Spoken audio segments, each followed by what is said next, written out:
Los comentarios y opiniones expresados en el siguiente video podcast son responsabilidad de quien los emite y no necesariamente representan una paráfrasis del contenido del PEP 22.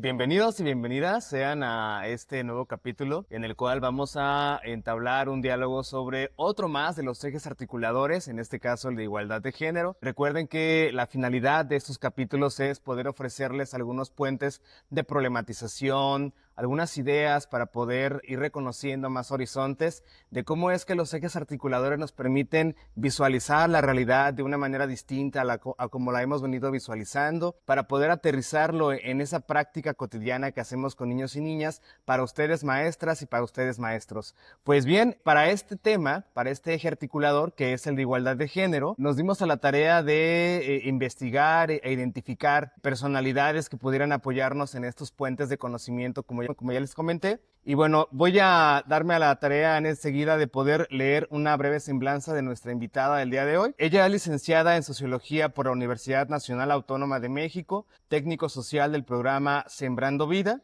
experiencia en metodología de la investigación y organización comunitaria como asistente de investigación en el Instituto de Investigaciones Sociales de la UNAM. Tiene experiencia docente como profesora adjunta en la Facultad de Ciencias Políticas de la misma institución. También trabaja en la Universidad Fray Luca Pacioli e Instituto Educativo Stephen Hawking. Ha participado como ponente en congresos internacionales y nacionales. Es enlace institucional de la AC Mujeres Avanzando por el Estado de Guerrero. Es miembro fundador de la Asociación Civil Mujeres por la Soberanía Alimentaria y TIASOL. Es investigadora también, asociada honorífica en el proyecto PRONACES CONACYT de investigación e incidencia, fortaleciendo el poder y las capacidades de las mujeres que construyen la soberanía alimentaria de Acapulco, Guerrero. Pues bienvenida con ustedes, les presento a la licenciada Marisol Barrera Ocampo. Y pues un inicial saludo, Marisol, que pudieras compartirnos con nuestra audiencia para que pudieran conocerte un poquito mejor. Hola, pues para mí es un gusto, un honor estar aquí. La verdad que me siento muy halagada de poder estar y formar parte de estas iniciativas de los profesores. La verdad es que habla muy bien de ustedes, que tomen, que busquen y que hagan y que elaboren este tipo de contenido. De verdad que es loable. Y bueno, yo me siento privilegiada porque voy a poder incidir en el magisterio, que para mí es una de las labores que más generan impacto en la sociedad. Entonces es una maravilla poder tener acceso a esto. Sí, previamente, antes de iniciar este diálogo, qué bueno que te sientas así con nosotros y que puedas tener esta idea de poderles compartir lo que tus saberes, tus experiencias a las maestras, a los maestros. Me estabas platicando hace rato antes de iniciar el video acerca de lo que haces actualmente, que me llama mucho la atención, y la verdad sí me gustaría y me interesaría que pudieras describir a lo mejor brevemente de qué se trata este proyecto de Sembrando Vida o programa. ¿Pudieras compartirnos un poquito de Sí, eso? Sembrando Vida es uno de los programas medulares de la Secretaría de Bienestar y del gobierno federal en sí mismo. Trabajamos en comunidades rurales de alta y muy alta marginación con hombres y mujeres. Yo, como socióloga, trabajo a partir de indicadores sociales, que son los que vamos midiendo el avance de las mujeres y de los hombres campesinos en torno a estos indicadores sociales. Se abarcan muchísimas cosas, desde sustentabilidad, trabajo agroecológico, perspectiva de género, organización comunitaria, liderazgos positivos, resolución de conflictos y demás. O sea, es una infinidad de indicadores sociales que nosotros vamos abordando a partir de un plan de trabajo, y de verdad que es muy, muy lindo el programa, es muy noble y está bonito. Obviamente tiene sus bemoles como todo, pero sí está interesante. Sí, y es que me llama la atención porque precisamente en el nuevo programa de estudios, la nueva escuela mexicana, se nos hace mucho énfasis en aterrizar en la comunidad. Entonces, y una vez que uno va pensando en los diferentes contextos en los cuales hay comunidad en México, realmente va analizando, cuando ya pensamos, por ejemplo, ya entrando un poquito en este tema de igualdad de género, creemos de repente en algunos contextos que ya tenemos la batalla ya ganada. Sin embargo, cuando nos vamos adentrando en ciertos contextos, contextos, en otras comunidades diferentes a la nuestra inmediata, nos damos cuenta que realmente hay mucho camino por recorrer, ¿no? Así es. De verdad que lo primero para pensar el género es ponerse los lentes, digamos, de la perspectiva de género. Yo siempre lo he aprendido así, lo he visto así. Hay que ponernos esos lentes. Es una forma de ver la vida distinta, la perspectiva de género, ¿no? Porque luego dicen, es que tienes que pensar en tu, no sé, plan de trabajo con perspectiva de género. O el gobierno ya tiene que abordar la perspectiva de género, o la institución tal ya tiene perspectiva de género, pero de verdad que de repente no lo sabemos. Y la perspectiva de género es un tipo de lente, una visión especial de la realidad, pero también es una lucha histórica. Ha ido evolucionando con el tiempo y eso también tenemos que entenderlos. Los movimientos sociales feministas, por ejemplo, han ido evolucionando con el tiempo porque estas estructuras sociales van cambiando. Entonces, así tenemos nosotros que ir avanzando. Ya entrando un poquito todavía más en materia, precisamente de esta perspectiva de género, la primera pregunta tiene un poquito que ver con conceptos y con ideas, con formulaciones, un poquito teóricas tal vez, porque planteamos aquí la idea que a veces la gente como que se nos confunde o nos confundimos, porque aquí debo decir que ha habido momentos en mi vida personal en los cuales no entiendo muy bien lo que es equidad, lo que es igualdad. Sí. Entonces, si pudieras a lo mejor compartirnos en tu perspectiva, opinión, conocimiento, ¿cómo podemos entender esa diferencia entre equidad e igualdad de género? Sí, yo creo que es uno de los conceptos dentro del enfoque de género más debatibles, ¿no? Porque en la vida cotidiana siempre te dicen, pues es que quieren que los hombres y las mujeres seamos iguales, ¿no?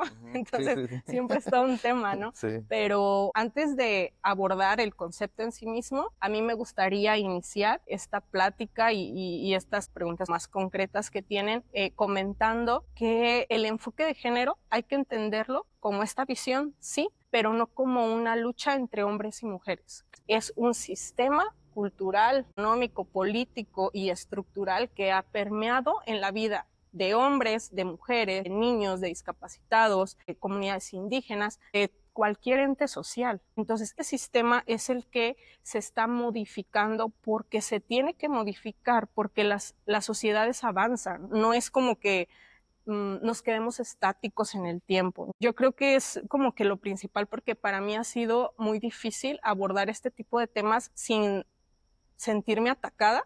Cuando yo no estoy realizando un ataque, yo digo, bueno, es que yo no me considero alguien que busque atacar. De hecho, en la asociación en la que ahorita estoy colaborando decimos, apostamos a la ternura.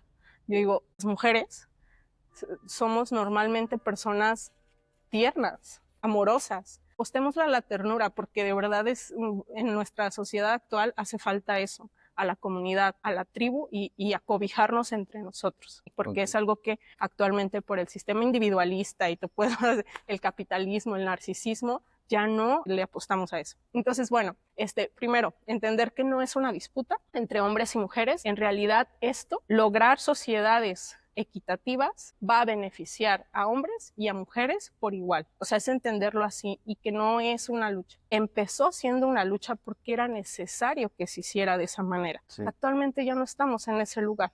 La equidad de género, a diferencia de la igualdad de género, que entendamos que existen diferencias entre los sexos biológicos, pues entendidos como hombres y mujeres. Hay un concepto base antes para mí de entender la igualdad y la equidad, que es el género y el sexo. Hay que entender esa diferenciación, ¿no? Entonces, el sexo, por una parte, es lo que nos hace diferentes como hombres y mujeres. Es tu aparato reproductor, la vagina y el pene. Eso es lo que nos hace diferentes, ¿no? Y todo lo demás, todas estas construcciones sociales son el género. Eso que nos dice que nos hace ser hombres y mujeres, por ejemplo, que yo soy, lo que te acabo de decir, yo soy tierna, ¿no?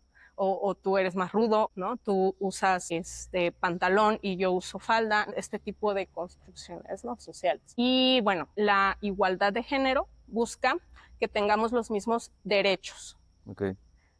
Derechos y las mismas oportunidades. No es que busque que seamos iguales, ¿no? Los mismos accesos a los recursos, tanto económicos como sociales, como políticos. Y la equidad ya pone más atención en estas desigualdades que existen. Porque como tú mencionabas, uno puede decir, es que ya estamos en sociedades igualitarias porque ya existe en el Parlamento igualdad de género, perdón, pero no. ¿Por qué? Porque a lo mejor las mujeres indígenas todavía no están siendo representadas y ellas son, digamos, viven una realidad distinta a las mujeres que vivimos en zonas más urbanas, por ejemplo, ¿no? Sí. O una mujer discapacitada no vive las mismas desigualdades o los estilos de vida que una mujer que no tiene una discapacidad, por ejemplo. Ok, sí, creo que definitivamente nos ayuda mucho a entender lo que acabas de comentar. Cada vez que empezamos a teorizar o conceptualizar una palabra, nos vamos dando cuenta que nos tenemos que regresar a otra y a otra y a otra. Sí. Y como maestros a veces se nos olvida que precisamente la historicidad, la sociología tienen a su vez historia, tienen tiempo y contexto. Yo todavía agregaría, porque lo que está sucediendo en un contexto que nosotros estamos viendo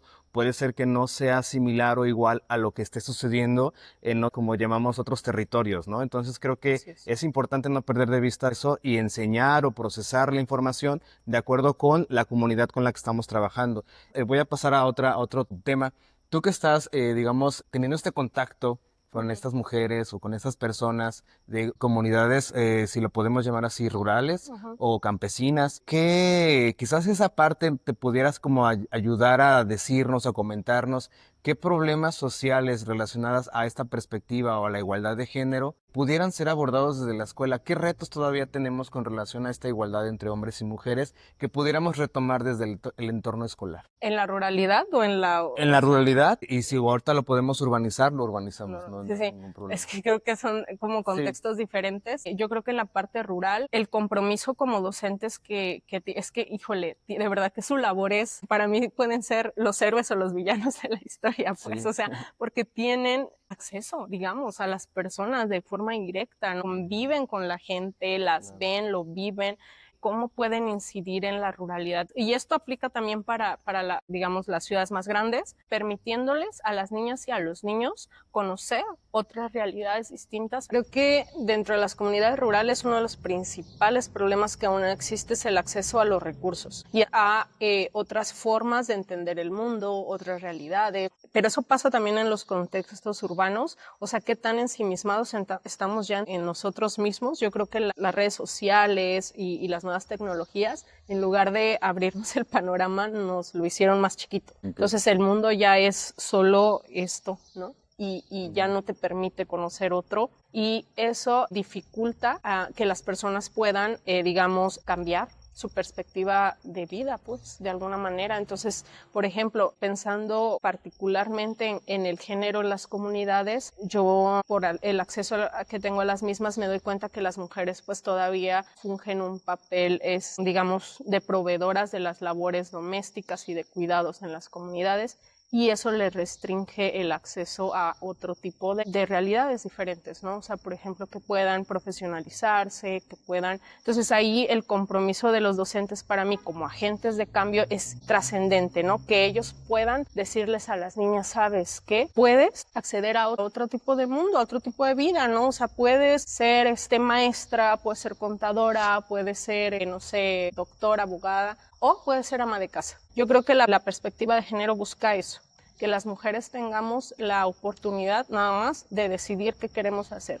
Que si queremos ser amas de casa y madres de familia, lo seamos gustosas, pero que también si queremos tener acceso a educación superior, podamos. Sí, es precisamente muy importante el papel de las escuelas, lo reafirmas, en esa autonomía que debemos de formar de las mujeres, y que no solamente esté sujeta a lo que normativamente se les indica que tendrían que hacer, ¿no? Que ellas mismas pongan en tela de juicio desde una postura crítica lo que se les está comentando que como mujeres podrían hacer para tomar ellas sus propias decisiones, ¿no? Claro, el magisterio está conformado mayoritariamente por mujeres, y ahí hay un compromiso social como agentes de cambio importante para ellas, ¿no? Porque primero, pues tienen que conocer su historia. Yo recuerdo que en la universidad, cuando empiezo a conocer como de perspectiva de género, de enfoque de género, lo primero que me viene así como un golpe de realidad es la realidad que yo había vivido desde niña, ¿no? Esa mamá maestra que tenía que ir a trabajar ya,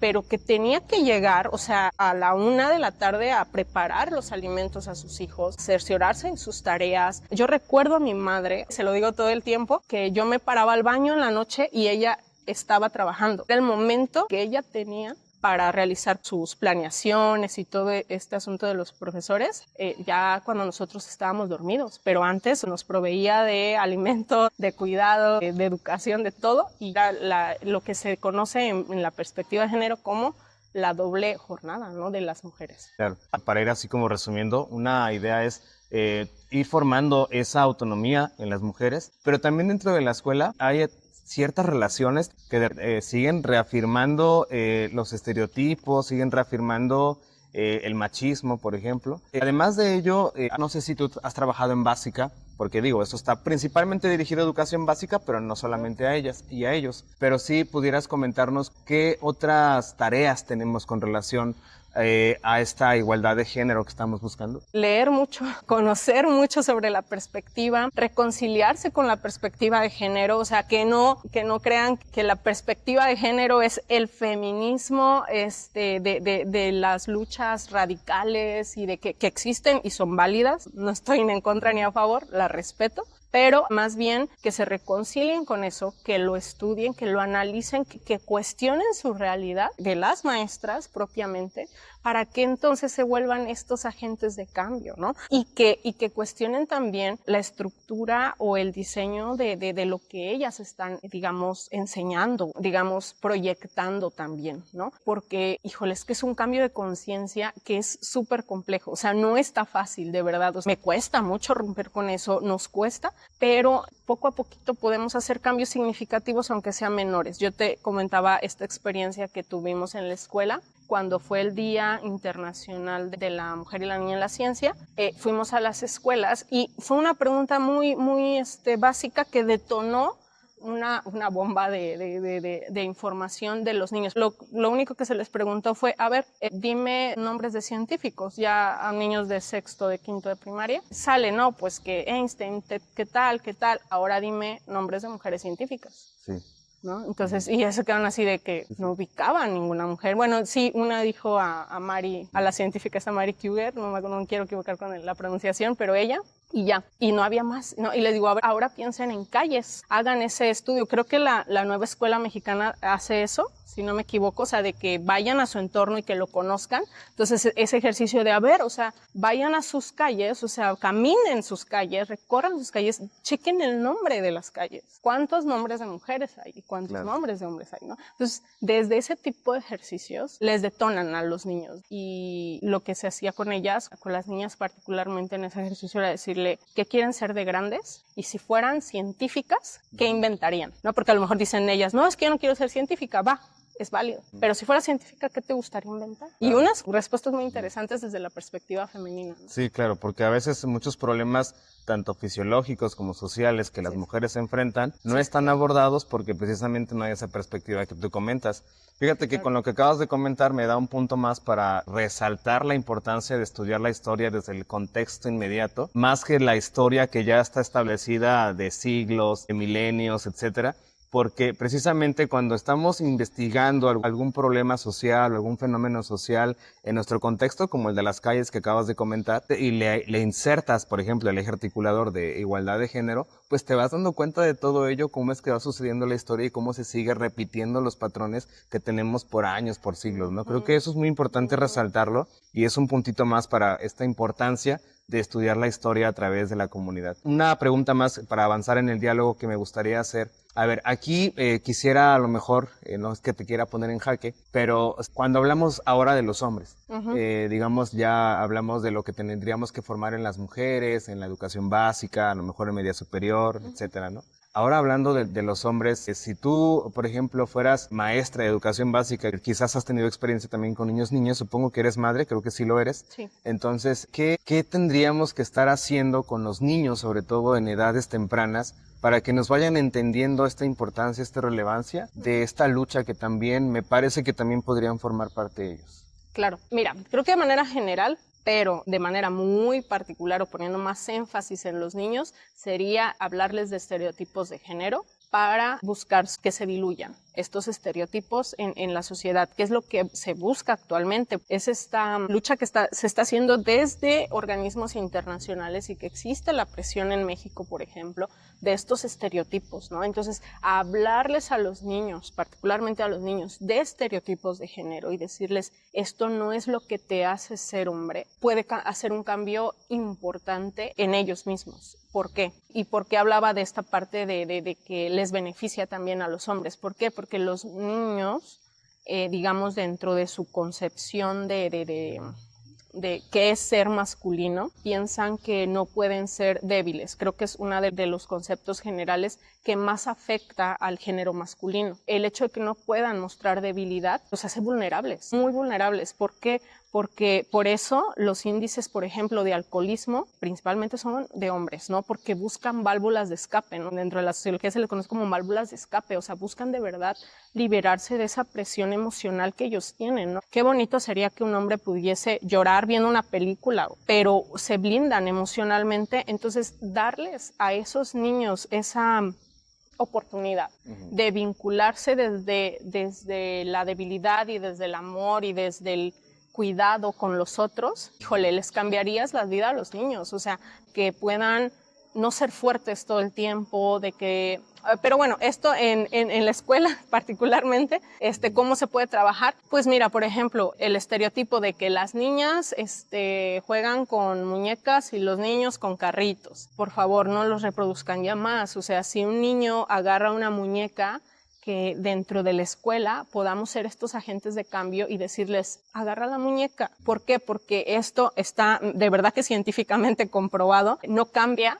tu orientación sexual, que era como el miedo de antes, ¿no? De sí. Que, uy, es que va a agarrar la muñeca y al ratito se me va exacto, o se me va a hacer gay o así. Yo hago un ejercicio de broma en mis comunidades, de repente les digo a los señores, vamos a hacer el ejercicio, le pongo un vestido a usted, lo maquillo, le pongo zapatillas y le van a empezar a gustar los hombres. Hagámoslo, hagamos el ejercicio. O sea, de repente así, de verdad que hago eso con los señores, estamos jugando y sí, así sí, en plan juego, lo hacen y le digo, ¿qué ya? ¿Ya le gusta el señor o todavía no? O sea, ¿en qué momento sucede la magia? No funciona así, tiene que ver con una cuestión pues biológica y demás, ¿no? Cuestiones que no tienen que ver con los estereotipos. Un hombre puede, sin problema, más bien un niño, jugar o vestir de rosa o jugar con muñecas o hacer lo que quiera y su orientación sexual no va a cambiar. Entonces, que las docentes y los docentes empiecen a hablar de esto, más bien a implementarlo en el aula, a decir, ¿sabes qué? No pasa nada si tú juegas con una muñeca, eso ya hace un cambio, va a ser un cambio importante. Sí. Algo tan... Bien, en todo lo que llevamos, creo que ya, porque lo principal de estos videos es también, además de abrirnos o volarnos la cabeza con estos temas, también saber así como algunas ideas principales o pautas a seguir dentro de la escuela, que creo que en general ya llevamos 3. Una tiene que ver con formar sujetas, mujeres, que realmente sean autónomas en las decisiones, deslindándose un poco o bastante de todo esto que normativamente se les dice que tienen que hacer. Eso es una idea que habría que analizar. Otra idea es también no reproducir los estereotipos, que eso todavía la verdad sigue sucediendo, que me parece que es algo a lo que tenemos que poner atención urgentemente. Y una tercera pauta es el hecho de ver las disciplinas, en este caso, por ejemplo, hablábamos de la historia con perspectiva de género para identificar tanto la presencia de mujeres en la historia como los problemas que no han sido abordados desde la historia y desde la ciencia por esta falta de perspectiva de género que se ha tenido históricamente. Y para finalizar, porque ya que estamos resumiendo en esas situaciones, la última pregunta que me gustaría hacer, que hace rato ya lo comentabas, lo empezabas a hablar un poco. Tenemos una situación actualmente que yo también lo veo como un problema de polarización. Nos estamos polarizando entre que el feminismo, el machismo, creemos a veces que son cosas opuestas, antónimas. Yo no lo veo así. Sin embargo, ya existe una postura a veces radical tanto de un lado como del otro. ¿Cómo hacemos para que esto no se nos vaya acrecentando y en un futuro nos llegue, en lugar de que el feminismo haya iniciado como una lucha para, digamos, desestandarizar todos estos estereotipos, todos estos roles, para que al final no nos venga en contra digamos, esa oleada, sobre todo de estas ideas de que quieren, por ejemplo, de repente escuchamos, las mujeres quieren privilegios, ¿no? Lo hemos escuchado. Las mujeres quieren ahora estar arriba de los hombres. Son frases que la verdad, pues lo que vienen a hacer no es a sumar, sino a ir restando, y empieza una guerra entre hombres y mujeres, como lo comentabas hace rato, pero a mí lo que me gustaría a lo mejor como que aterrizar es, ¿qué te parece, en tu opinión, en tu experiencia, que tenemos que ya empezar a hacer para evitar esos confrontos cada vez más consecutivos? Leer. Es que el conocimiento de verdad es poder, y yo creo que como docentes pues lo saben, ¿no? Saben el poder que ustedes tienen por el conocimiento al que han tenido acceso.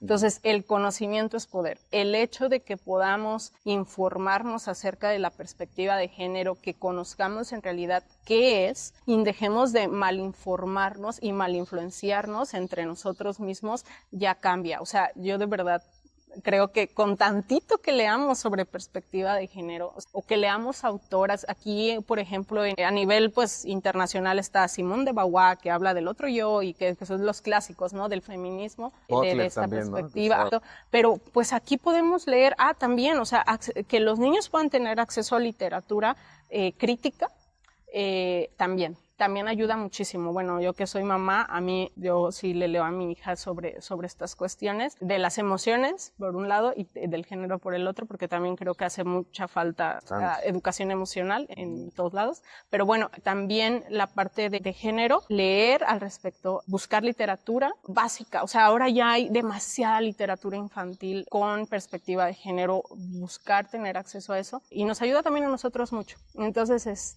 no sé, Rosario Castellanos, léanse a Rosario Castellanos, a Elena Garro, bueno, cualquier mujer que lean, latinoamericana o mexicana, sus historias, aunque no sean de teoría, aunque solo sea literatura, cuentos, no sé, está Ángeles Mastretta, si quieren, les va a permitir conocer un poco más de estas desigualdades, porque de repente, ¿sabes qué pasa? Esta cuestión de aislarnos nos cega, que uno dice, no, pues es que yo aquí muy privilegiada, ¿no? Hablando de cuestión del magisterio, mi aguinaldo, mis prestaciones, mi todo, yo ya no tengo, ¿esto qué? O sea, ¿qué pelean las mujeres ahora, ¿no? Si ya lo tienen todo.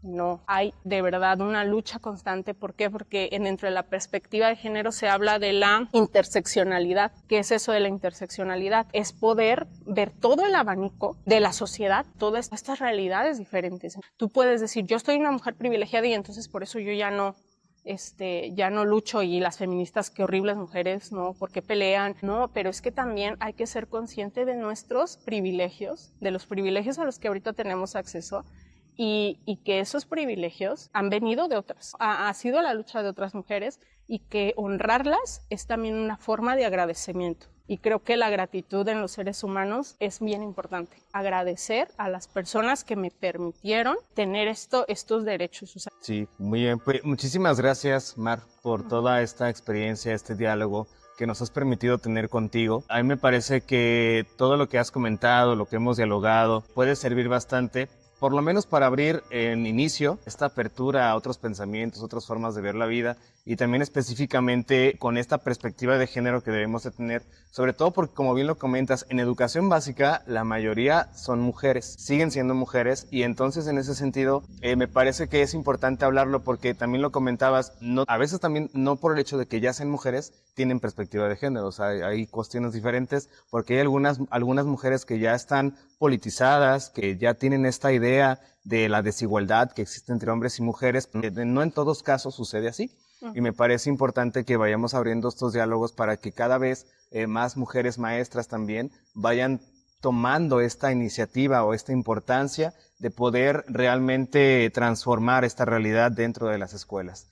Un comentario final que quisieras darnos para nuestra audiencia, comentarnos para terminar. Nada más, darles mi agradecimiento, comentarles, y de verdad que yo, aprovechando la oportunidad de tener acceso a mentes maestras como lo son ustedes, yo les diría, de verdad, no olviden que los niños y los alumnados, el alumnado, son personitas muy receptivas, y que tienen un pensamiento crítico importante y trascendente, que dejemos de imponer la escuela como, ¿sabes? Como este balde en el que vas a meter un montón de información, sino que les demos la oportunidad a ellos de analizar su realidad y su entorno, y con eso vamos a hacer cambios bien importantes, ¿no? Bien, Exacto. muchísimas gracias, Mar, por participar, Gracias. brindarnos un poquito de tu conocimiento, experiencia. Pues con esto nos despedimos. Este fue el capítulo 3, Eje Articulador Igualdad de Género.